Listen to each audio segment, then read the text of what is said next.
Mga igsoon, kumusta? Mga igsoon ko diyan ni Kristo, kini mo yung ubos nga alagad, Michael Martisyo o GKK St. Peter diri sa chapel sa San Pedro, San Isidro Labrador sa parokya sa San Pedro Calungsod, Paris, Santa Juana. Shout out sa tanan nga naka kita niini morning atong ebanghelyo karon tungod kay ang Ginoo nag-ingon ipakaylap ang maayong balita. Karon April 30 gipahinungod kini sa Our Lady of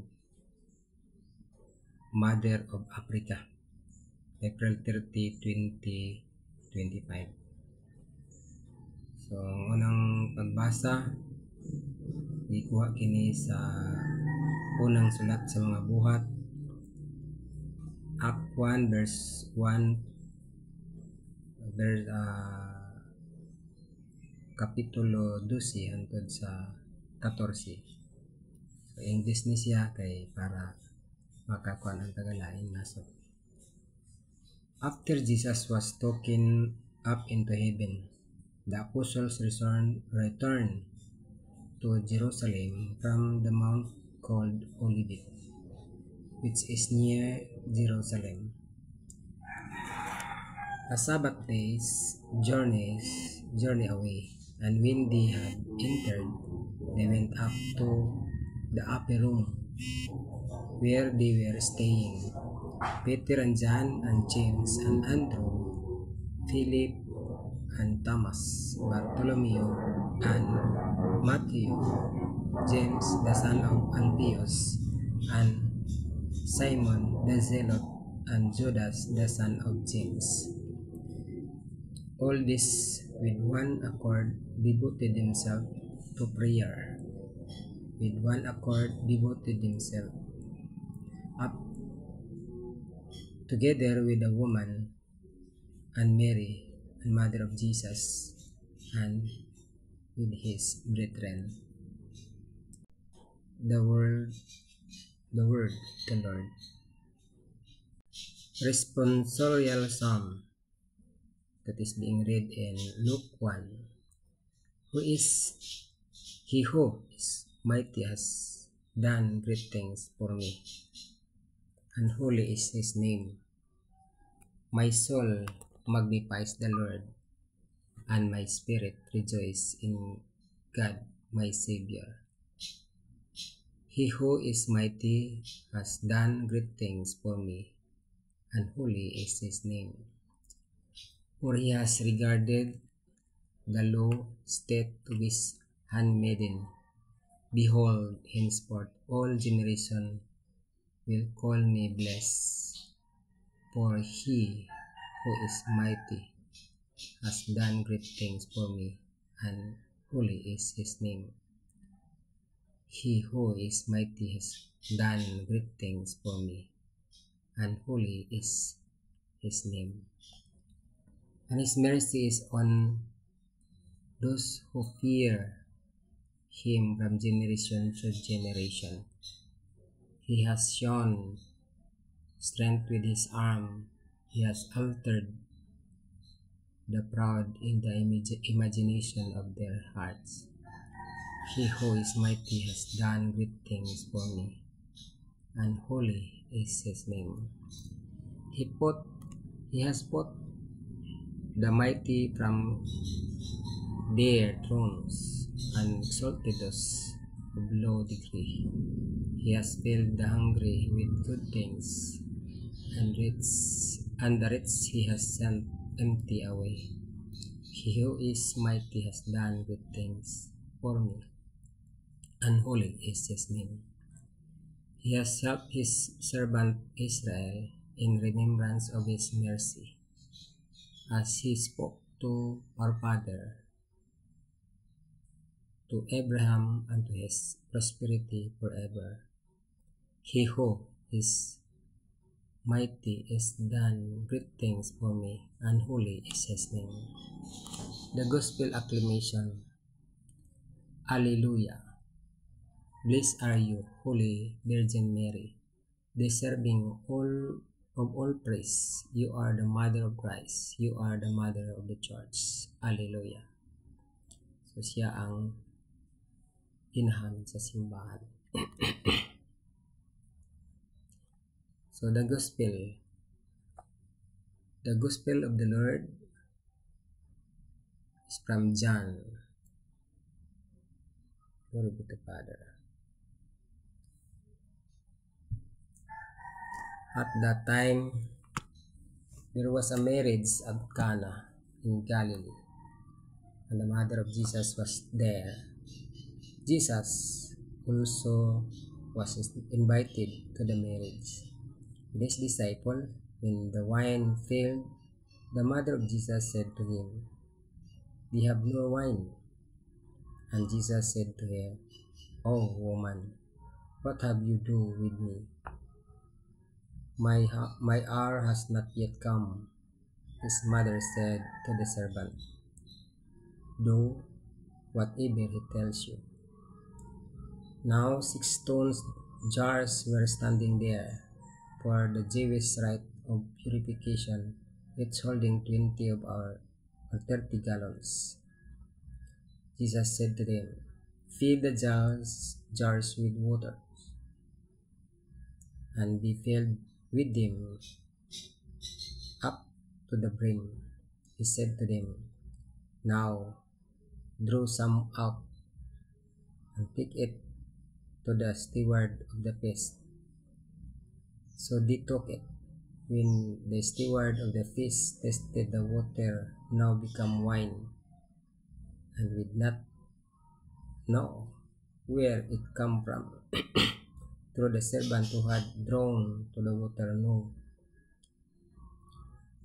The steward of the feast called the bridegroom and said to him, "Every man serve the good wine first, and when men have drunk freely, then the poor wine. But you have kept the good wine until now." This, the first of the sign Jesus did at Cana in Galilee, and manifested his glory, and his disciples believed in him. The Gospel of the Lord. Thanks be to God. Good morning to everyone. As the authority goes in the church, we rely on the authority from bishop to the priest. Our priest is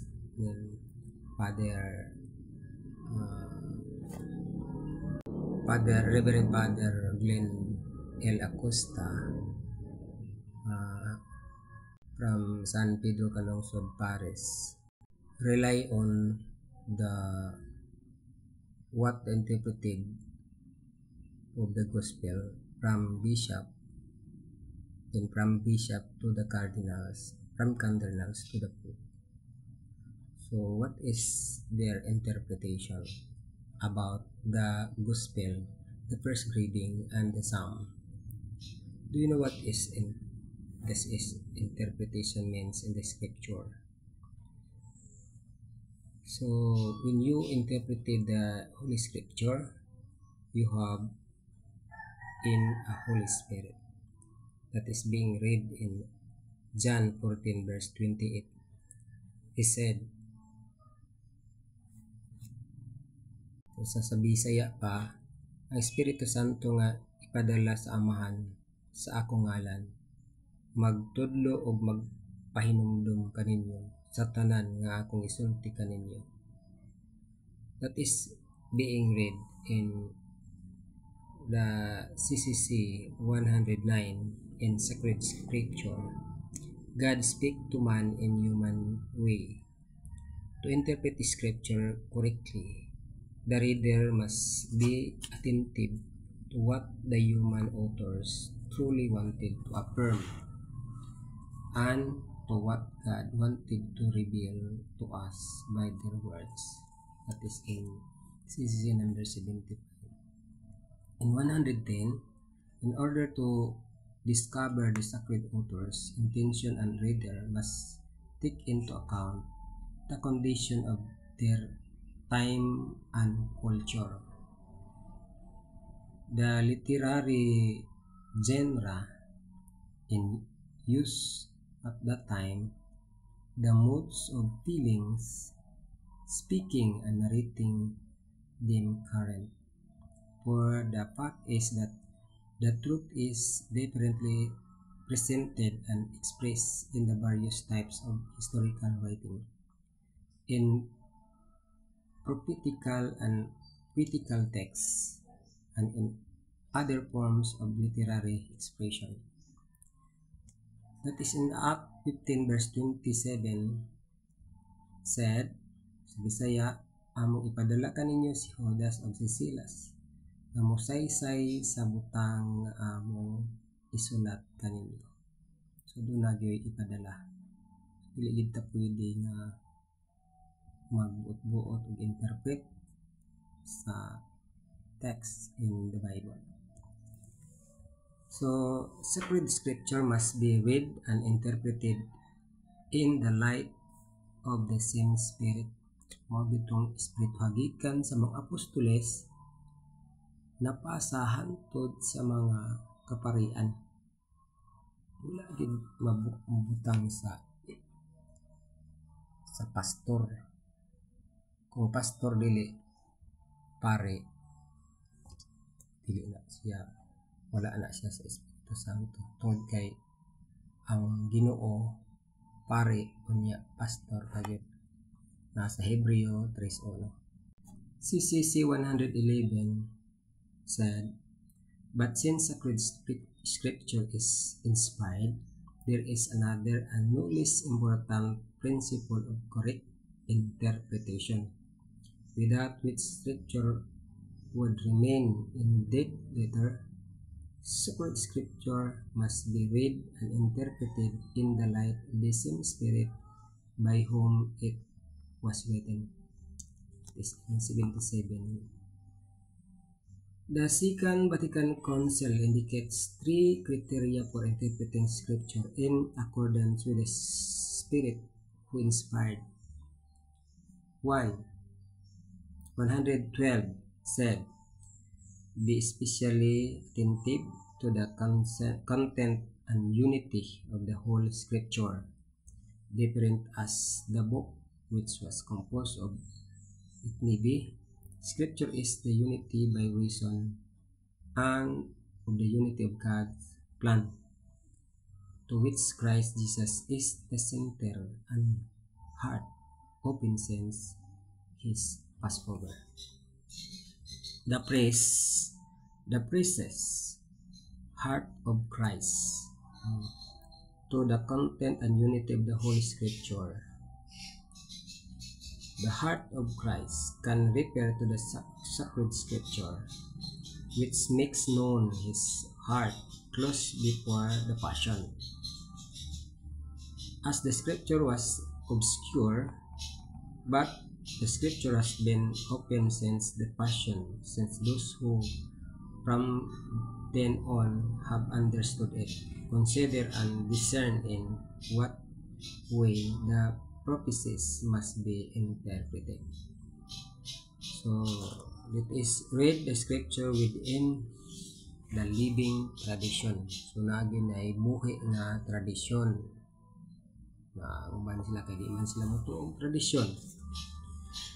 CCC 1132 says, read the scripture within the living tradition of the whole church, according to the sayings of the fathers. Sacred scripture is written principally in the church heart rather than in documents and records of the church, carrying in her tradition and living memorial of God's word. and it is the Holy Spirit who give here the spiritual interpretation of the scripture. Isa ni nga word, personal pronoun female, no? Here. So meaning here, that is the church.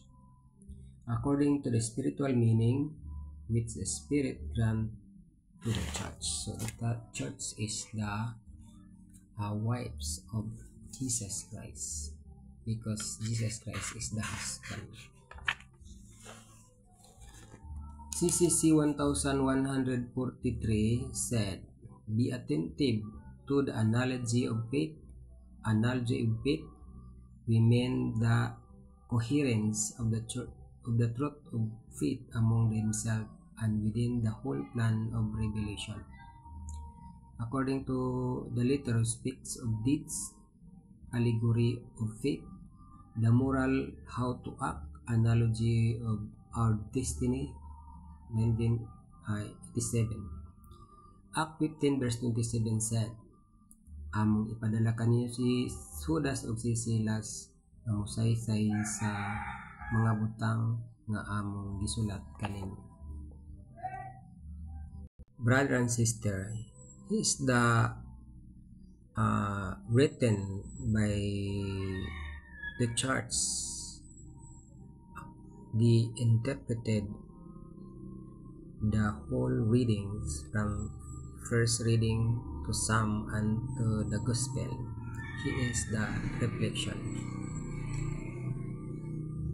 Life without Jesus is no life. Everything become dark, dreadful and stormy. The crisis today is the unflinching attempt to evict Christ from the rocking boat of our existence. The plethora of catastrophes are indicative of the continual attempt to relegate Jesus to the background. The more we insist in rejecting him and his ways, the more we sink down in prostration. Our lives will be characterized by emptiness, unhappiness, illness, and varying degrees of misery. In Jesus alone can we attain our life's purpose. He is the author of all things and wields absolute power over nature and the world. He is the true peace and joy giver. His presence calm every fear, anxiety, turbulence, and depression. We must accept him to fill our lives with happiness. Amen. So according to Luke 10 verse 16 says, "The one who hears me, and the one who reject me, and the one who reject me, reject him who sent me." Brother and sister, we are a lay Catholics, not a priest, but we are also a Catholic faith defender. Those who want to ask in this video, you sent me so that I can answer you. We rely in the church because according to 1 Timothy 3:15 says, "If I delay, you may know how one might ought to behave in the house of God, which is the church of the living God, the pillar and buttress of the truth." So naa ang kamatuoran sa simbahan. Kapatid, brother and sister, we rely on the church. Do not rely on pastors that are not priest. Kung dili siya pare, lahi sila nga espiritu. Mao ang pangalan Kristo pero dili mao ang Kristo nga Kristo sa simbahang Katolika. Mabasa nato ni sa 2 Corinto 11:12-13 nga nag-ingon, padayonon ko pagbuhat ang gihimo ko karon aron hunungon ang kahigayunan niadtong nagtinguha sa pagpasigarbo o sa pagpakita nga sila usab naghimo sa samang butang. Kay sila mga mini nga apostoles, limbungan nga mga magbubuhat og magtakuban pagka-apostoles ni Kristo. Ngano nga mga mini man sila tungod kay nagkuha sila sa kapulo. Kinsa may gitugutan sa kapulo ang pari. Kung pastor dili pari, wala siya tuguti, wala siya authority. Unsa man ning mga apostoles? Ang pulong sa apostoles gikan sa Griego nga pulong apostolos nga nagpasabot og pinadala o sinugo. Ang tumong sa pagpadala mao ang pagtahod sa mensahe mao nga ang mga apostoles mga mensahero o messenger. So an apostle from classical Greeks, apolos meaning who is sent away. It is messenger and ambassador. The purpose of such sending away is to convey message, and thus messenger is the common alternative translation. Mabasa nato ni sa Lucas 6:12, gipili ang 12 ka mga apostoles. 12 hangtod sa 16. Mabasa po nato sa Juan 20:22, ingon dito nga ingon nga ako gipadala sa Amahan, ako usab nagpadala kaninyo. Mao na nga mga pinili gid sila. So nasa authority sa pagsangyaw. Og sa Mateo 10:16 nag-ingon diri nga pamati kamo, ako nagpadala kaninyo nga sama sa mga karnero ngadto sa panon sa mga lubo. So doon naging mga lubo, kaning mga baser mo ni mga lubo. Mateo 28:19 nag-ingon, panlakaw kamo sa tibuok kalibutan og isangyaw may balita ug bunyagi sila sa ngalan sa Amahan, sa Anak ug sa Espiritu Santo. Ako magauban kaninyo hantod sa kahangturan. Unsa may tugon? Marcos 16:16. Mingon siya kanila, panglakaw kamo sa tibuok kalibutan og isangyaw kining maayong balita ngadto sa tanang mga tao. Ang mutuo og magpabunyag maluwas apan ang dili mutuo silutan. Wala siya nga magpabunyag yun. Ang simbahan sa San Pedro Calungsod ang magbunyag mo ang pari simbahan.